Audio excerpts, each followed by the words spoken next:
So we're standing here with Marc, and you just talked about yourself being one of the handful, few people actually being cured of HIV, also known as the Düsseldorf Patient. How does it feel to expose yourself and talk so much personal things about being cured in HIV and also about your life?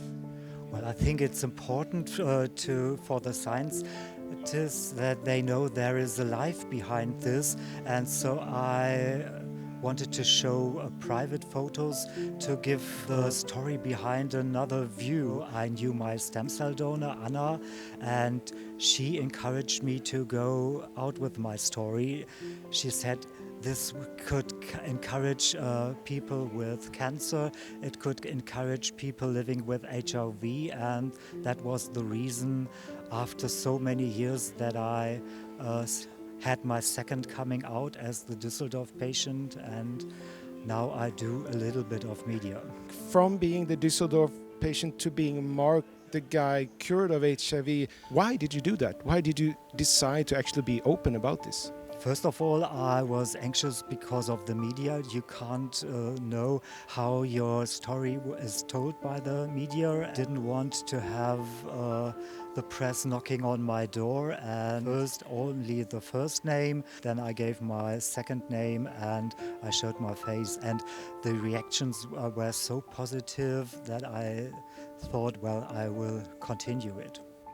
You're not only one of the few persons who's been cured, but also one of the few who has gone from not living with HIV to living with HIV to again not living with HIV.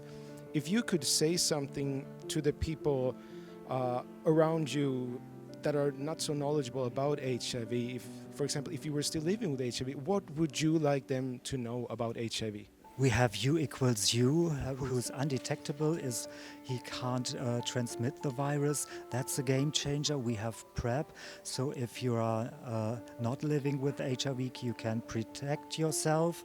And these two things are really game changers. And the worst thing living with HIV is the stigma that you can't talk to everyone.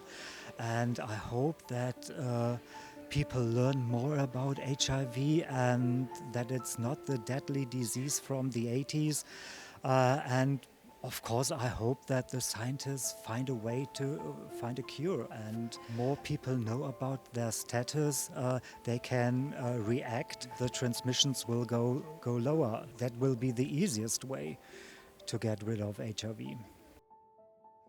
I hope that everyone had a good story and that they will tell it to other people. Thank you. You're such an inspiration for so many of us. So thank you. Thank you too.